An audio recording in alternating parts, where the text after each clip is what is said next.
Tujuannya apa? Itu biar tidak mengganggu ketertiban dan kenyamanan orang lain.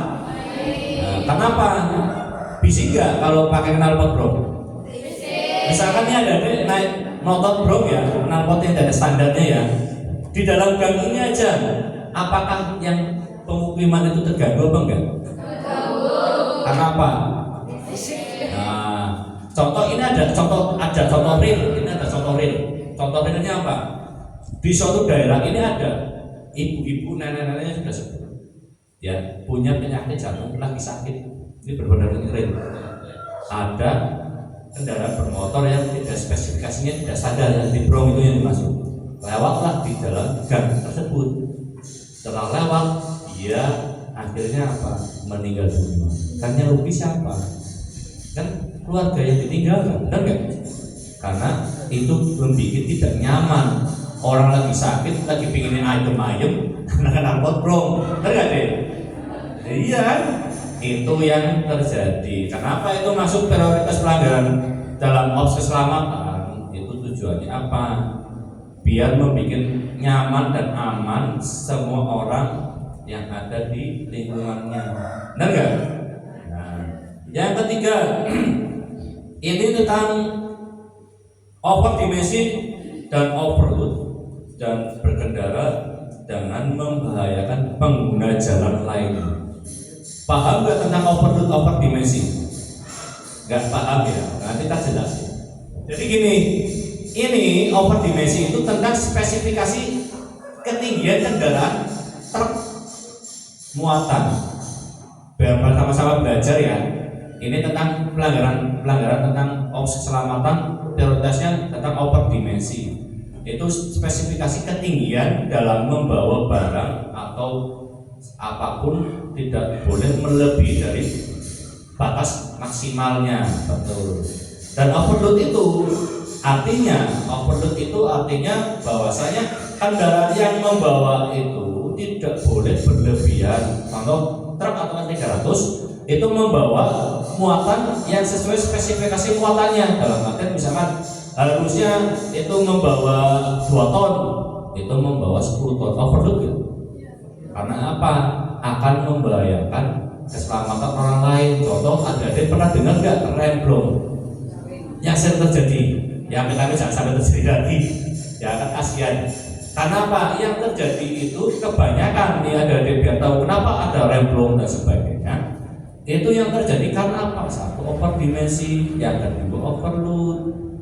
Itu kan mengakibatkan rem tidak membuat rem maksimum, melakukan pengereman karena beban muatannya berlebihan. Contoh misalkan adik-adik aja ini gendong adiknya ya di jalan turunan, itu satu orang di belakang nih punggung misalkan, pada satu turunan satu orang kuat, tambah 2 orang lagi, apakah kuat menahan beban?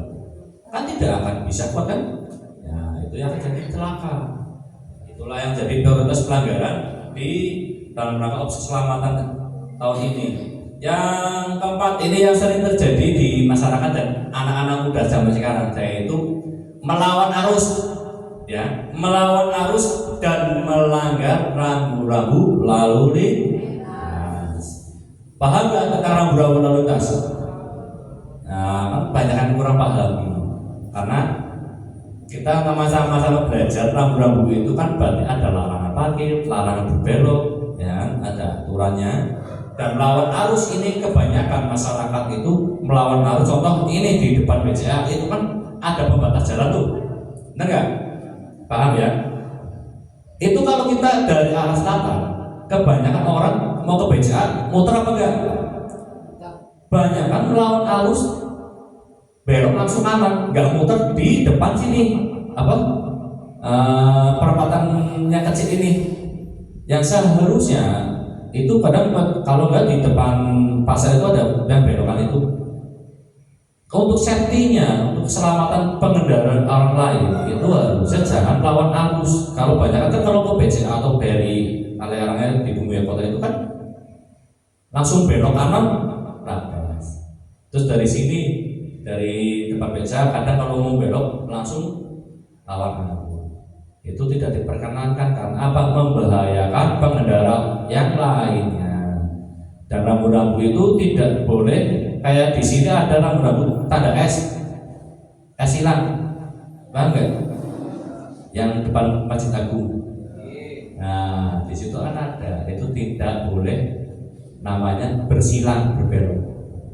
Itu tidak boleh, ya, karena aturannya berbeda. Kalau berbelok itu harus di tempat yang agak longgar. Misalnya motor, mobil mau berbelok balik arah, kan banyak kan masuk, ya bahasa Jawa ini kan mencelos namanya kan orang memikir dalam artian yang di belakang itu ada kendaraan enggak. Nah, itu etika di jalan raya. Yang kelima untuk prioritas pelanggarannya yaitu batas kecepatan atau masalah kebut-kebutan dan balap liar. Adik-adik paham nggak tentang batas kecepatan atau kebut-kebutan? Paham nggak? Yang sering bawa motor siapa coba? Yo. Sering, coba maju nggak apa-apa, biar paham. Coba nggak apa-apa, nggak akan kita apa-apa kan. Yang penting kan kita sama-sama belajar di sini. Kenapa kita sosialisasi, memahami. Ya, kamu bawa motor juga kan? Nah, saya ingin tanya kamu, batas kecepatan maksimum dan minimum kendaraan di jalan raya berapa? Minimum 60 km. Berapa? 60. Minimum, terus? Maksimal 80. Itu pakai motor atau mobil? Ya makanya kita kan sharing ya. Karena apa? Sama-sama belajar. Mungkin kayak adik ini, mohon maaf, batas minimum itu kendaraan di jalan raya otomatis kita minimumnya 20 km per jam, apalagi di gang paling 10-20 minimumnya. Kalau minimum 60 km, kamu tuh kenceng gak? Nah, makanya kita tanyakan kenapa ada minimum dan maksimum batas kecepatan itu. Nah, yang terjadi kan banyak kan kenceng kan, kebut-kebutan gak? Ngejar waktu dan ngejar apa, intinya janji lah, tidak memperhatikan keselamatan orang lain, benar gak? Ya itu balap liar. Di sini ada itu balap liar gak? Nanti dimana sama pengurus sama Bu Yai ini nanti? Ada gak? Nah,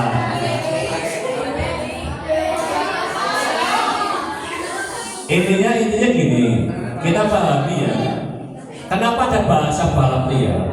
Itu kan tidak boleh kebut-kebutan dengan cara ini balap liar itu berarti ada sesuatu yang dipertaruhkan. Dua kendaraan yang berbeda itu melakukan kayak lomba, paham nggak? Nah, itu balap liar yang tidak sesuai di tempatnya. Misalkan kalau orang mau balapan di mana tempatnya coba? Nah, di sirkuit ini kan bukan sirkuit kan? Banyak kan di jalan raya, benar nggak? Ya itu tidak boleh karena apa? Akan menimbulkan kecelakaan, ya kan? Sekarang yang kebanyakan balap liar itu treknya itu paling enggak maksimal 100 meter jauh apa dekat? Nah, kalau 100 meter itu dekat, dan itu yang jadi kendala akan akibatnya kecelakaan karena tidak memperhatikan spesifikasinya kendaraannya. Satu, keselamatan yang kendaraannya ada di sampingnya, namanya kendaraan kencang tidak bisa dikendalikan, otomatis jadi kecelakaan. Benar nggak? Nah, itu yang terjadi karena tidak boleh, dan pelanggaran utama, prioritas utama ya kayak gitu. Dan yang keenam, ini yang banyak yang mesti banyak yang nggak pernah melakukan hal ini. Yang poin keenam, ini tak bacakan ya. Pengemudi dan penumpang sepeda motor tidak menggunakan helm SNI. Paham nggak? Helm SNI yang ya? Nah, standarnya saya tanya, tujuannya kamu itu pakai helm, tujuannya untuk apa? Melindungi siapa? Nah, apa takut orang polisi deh? Ada kan takut orang polisi deh? Oh, itu betul. Karena gini ada sekalian. Ya kenapa kita prioritas pelanggaran itu disosialisasikan dulu? Karena ada apa? Biar adik-adik itu memahami tentang penggunaan helm standar. Benar nggak? Bukannya helm itu Pak dekat, Pak cuma segitu, Pak cuma gini. Itu kan untuk keselamatan siapa? Sekarang saya tanya, adik lebih milih mana? Ini saya hanya, ini intermezzo aja ya. Nah, ini tentang helm ya. Misalkan gini, adik milih mana? Ditegur sama polisi apa ditegur sama Gusti Allah? Hah? Lah kenapa nggak ditegur-nya? Coba. Dua-duanya. Ayo. Nah, kenapa saya bilang kayak gitu? Tujuannya apa? Sekarang gini, kalau ditegur sama polisi hanya diambil tindakan tilang, benar nggak? Kalau ditegur sama Gusti Allah, konsekuensinya apa? Kecelakaan kan? Yang rugi siapa? Badan kita sakit, itu ditegur sama Gusti Allah baru itu, benar nggak Gus? Nah, kenapa kita intinya gitu, ya? Intinya kan karena saya bilang kayak gitu, karena apa? Biasanya nih, mohon maaf ya, kadang kayak santri